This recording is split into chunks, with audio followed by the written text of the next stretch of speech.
Mon nom est Olivier Ledour. J'ai publié mon premier article sur l'immigration bretonne en 1994 et je n'ai pas vraiment cessé depuis de rassembler des informations et de publier à ce sujet-là 5 livres, des articles, des conférences.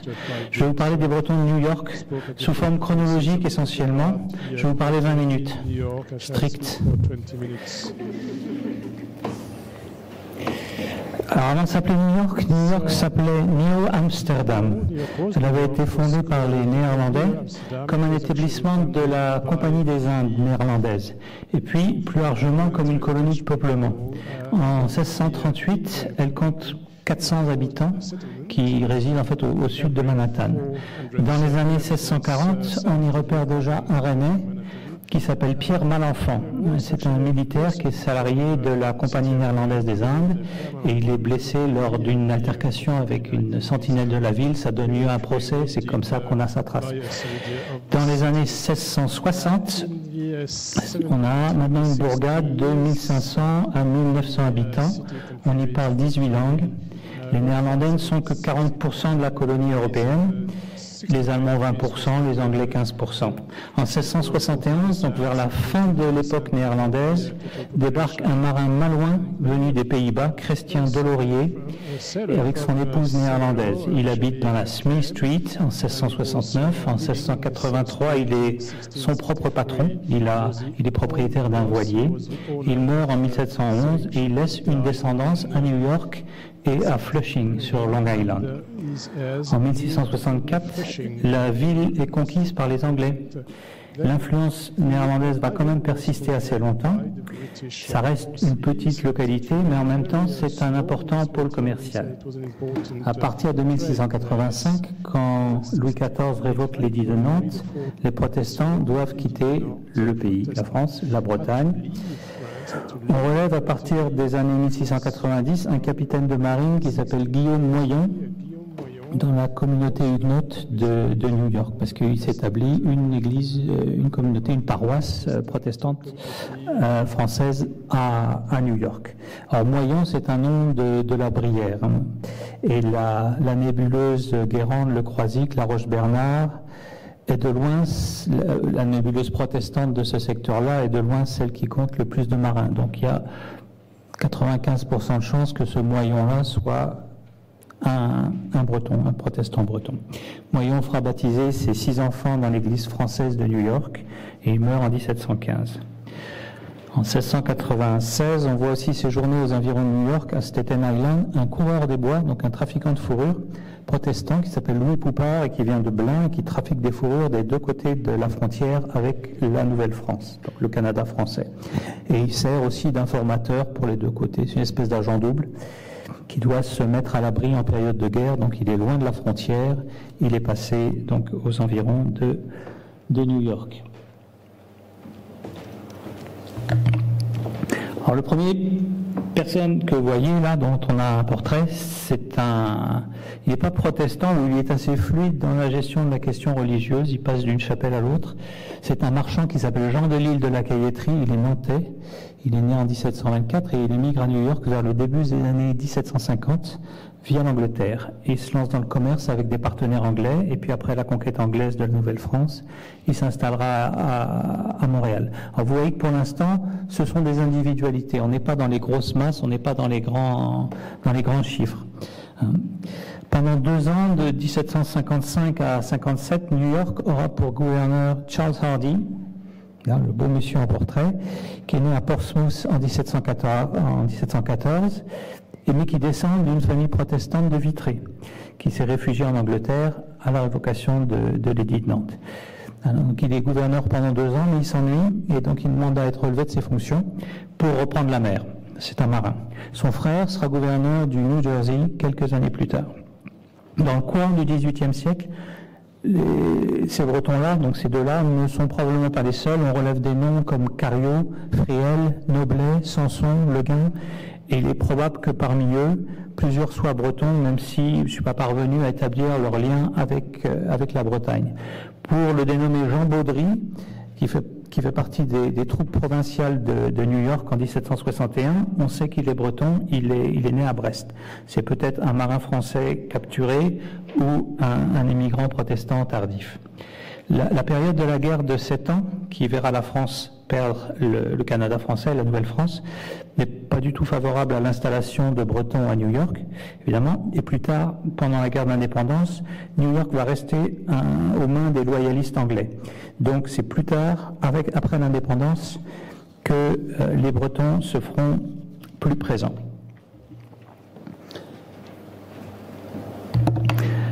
Alors parfois la migration, elle est indirecte, elle passe par plusieurs étapes, et l'origine bretonne est complexe à établir. Par exemple, quand on est un expulsé d'Acadie, c'est plus souvent comme Acadien qu'on est catalogué, et pas comme un natif de Nantes ou de Saint-Malo. Et si on avance dans le temps, on trouve un autre exemple de ce phénomène, celui des Bretons en Amérique pendant la Révolution française. Bordeaux et Nantes étaient les deux grands pôles négriers.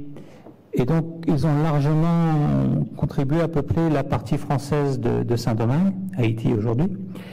Et quand les révoltes d'esclaves qui provoquent le départ massif de colons éclatent, on observe ce qu'on appellerait aujourd'hui des espèces de convois humanitaires maritimes vers la Jamaïque, Cuba et les États-Unis, donc qui transportent en fait des colons qui sont réfugiés. Et New York va faire partie des lieux de débarquement. Mais c'est le plus souvent comme réfugiés de Saint-Domingue qu'on les trouve étiquetés.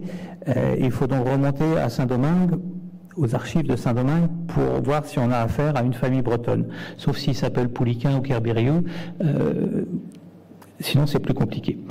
Donc, entre la Révolution et la Restauration, les réfugiés françaises, donc souvent des émigrés de la Révolution ou des rapatriés de Saint-Domingue, ils sont surtout à Philadelphie, et puis ils passeront en Louisiane pour beaucoup, mais on relève quand même pas loin de 200 personnes nées en Bretagne ou de familles bretonnes dans les actes du consulat de France à New York sur la période, avec des familles qui sont clairement identifiées comme passées par Saint-Domingue, justement, les Ringeard, les Rouault, les de Russie, les Lesbopins, donc des familles de planteurs, de capitaines de marine et de planteurs, ou de négociants. Les Cardisiens de Trémel, les Bince, les Hurtel, les Chapotins, les Descoings de Bel-Air. C'est beaucoup le commerce nantais qui est représenté, avec des familles comme les Chaurans, donc des grands négociants, les Ongards, les Bonamis. On retrouve souvent les mêmes noms dans les registres, signe qu'une famille entière est présente, et on les retrouve alors dans les registres de la paroisse catholique, des débuts de la paroisse catholique à New York, des noms comme Boubé, Juel, Hurtel, là on sait que toute la famille est établie. Et quand ils s'attardent, on les retrouve dans les actes de naturalisation, ils prennent la nationalité états-unienne. On en trouve environ 3 douzaines entre 1792 et 1828 de naturalisation. Il y a sur la période des émigrés et des réfugiés, mais aussi des marins de la marine française, des escadres qui sont souvent partis de Brest, et puis des corsaires français, parce que la guerre avec les Anglais se fait aussi sur l'eau, et dans les mers des Antilles en particulier. Donc des marins brestois. Les marins brestois sont, j'espère avec ces personnes, un peu manipulables. Ils se mutinent très facilement. On arrive à les pousser à se mutiner, ce qui fait qu'ils restent parfois plus longtemps que prévu dans le port de New York, parce que les autorités consulaires françaises ont du mal à reprendre le contrôle en fait des équipages.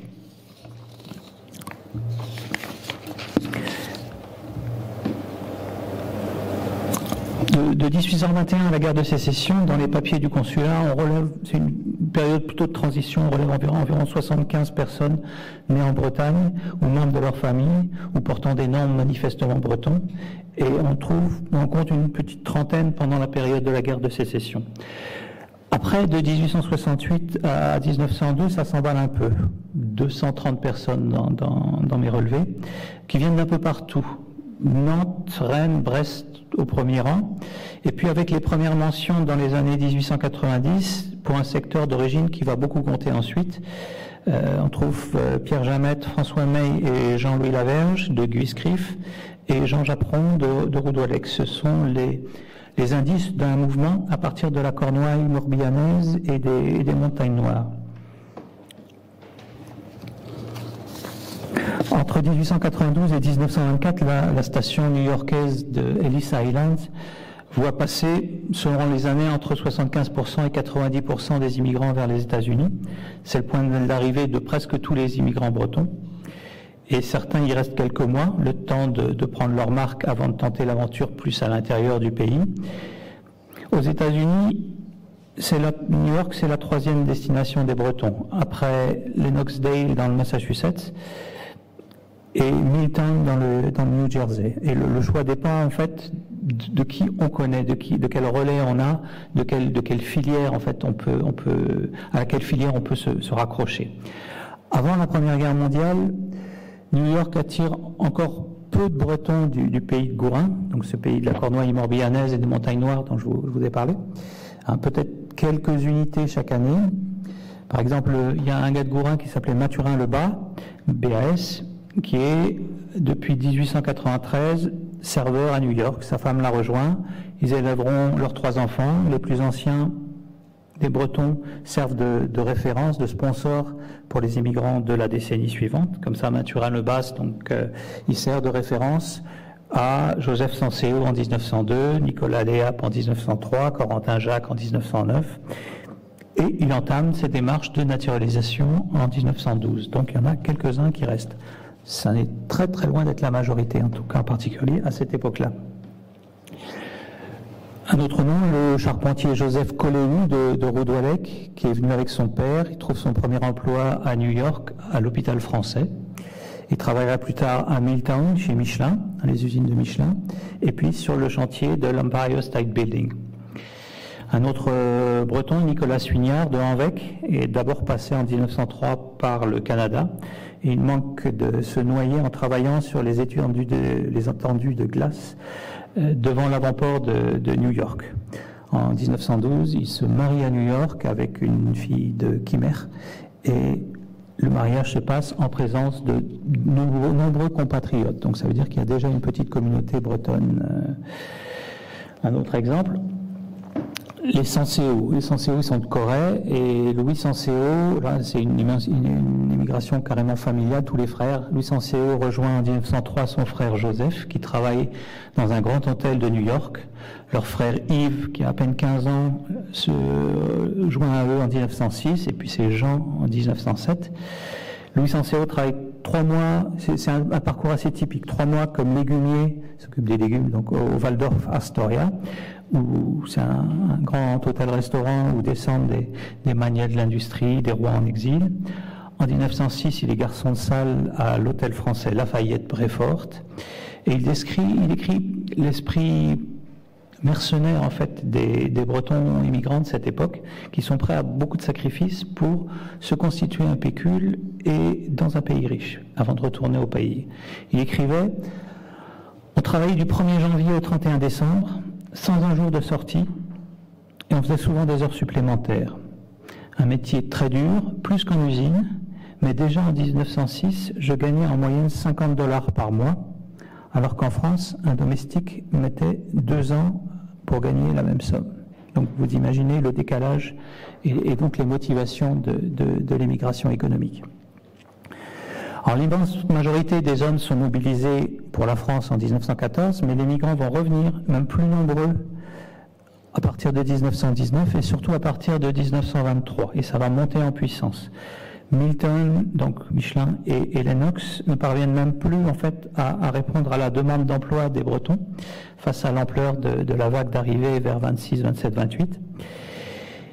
De quelques dizaines, donc la présence bretonne des gens des montagnes noires à New York change d'ordre de grandeur véritablement au cours des années 20. Et contrairement à Lennox et Milton, elle n'offre pas une communauté bretonne très facilement centralisée, véritablement visible, en tout cas pas avant les années 50. Mais on peut toujours trouver un relais sur place pour accueillir les nouveaux venus. On change fréquemment de métier et de localité dans sa recherche d'un emploi toujours mieux rémunéré, parce que l'objectif c'est toujours l'argent, hein. C'est une immigration vraiment économique. On commence par la vaisselle, parce qu'on n'a pas besoin de parler anglais, donc on fait la plonge. Et puis quand on a progressé en anglais, on devient serveur. Et dans les années 20, c'est toujours dans l'hôtellerie et la restauration que travaillent les Bretons, les migrants bretons à New York. Donc dans les métiers qui sont dédaignés par les Américains en fait. On reste donc généralement dans l'hôtellerie et la restauration. Arrivé en 1927, Louis Barré de Corée disait que 95% des Bretons des montagnes noires à New York travaillent dans les hôtels et les restaurants. Et pour lui aussi, c'était une immigration purement économique. Il écrivait « J'étais parti pour un temps limité, avec un but précis, ramener le maximum de dollars dans un minimum de temps. » Mais en 1928, Michelin ferme son usine à Milltown. Donc les jeunes les moins qualifiés n'arrivent pas à se retrouver dans les bassins d'emploi du New Jersey et ils se replient sur New York. Et donc là, ça va faire augmenter la communauté new-yorkaise, bretonne à New York. Les femmes travaillent souvent dans la coiffure ou comme personnel de maison, parfois avec une très grande fidélité à leur employeur. Une autre filière concentre les hommes et les femmes, c'est l'hôpital français sur la 34e rue, puis sur la 30e quand l'hôpital déménage.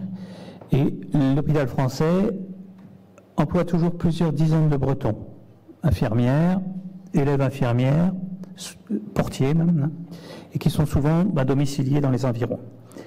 Une immense majorité des Bretons résident dans le West Side de Manhattan, c'est-à-dire à l'ouest de la 5e avenue, donc dans la moitié ouest en gros. Dans beaucoup de communautés bretonnes émigrées, il y a quelques personnes clés, quelques leaders de communauté, en fait. À New York, pendant 2 ans, c'est notamment le couple Leroux de Langonette qui va sous-louer des chambres d'un petit immeuble dans la 31e rue ouest, à 3 pâtés de maison, justement de l'hôpital français. Donc, les Bretons maîtrisent mal la langue, surtout au début, et ils occupent des emplois mal considérés. Donc, dans l'ensemble, ils ont du mal à s'intégrer à leur nouveau milieu. Donc, on se regroupe entre Bretons, on partage un même appartement, une même pension, et on n'en sort que pour le travail et pour se retrouver dans des bars tenus par des Bretons pour les nouvelles fraîches, les potins. Alors, les Leroux ouvrent aussi, en dessous de leur pension, un bar clandestin. Ça s'appellera le Consul Breton, au sous-sol. Bar clandestin parce que c'est l'époque de la Prohibition.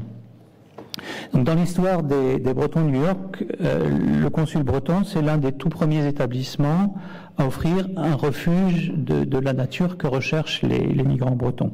Un lieu de rassemblement pour parler breton, pour échanger des nouvelles, pour recueillir des tuyaux pour un logement ou pour un emploi.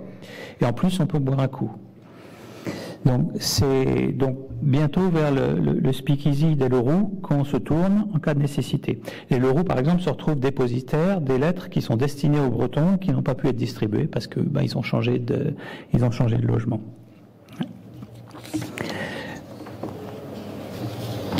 Alors, il y a d'autres, comme ça, des personnes, des leaders de communauté, si vous voulez, de la diaspora. Il y a un autre Breton qui tient une agence de voyage qui va assurer pendant 50 ans les retours des Bretons au pays, pour les vacances ou pour de bon. Il s'appelle Charles Humbert, un Brestois, qui était à New York depuis 1921.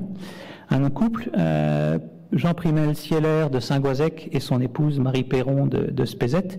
Ils sont connus pour avoir hébergé des dizaines de Bretons dans les nombreux bâtiments qu'ils avaient achetés à New York pendant les années 20 et après.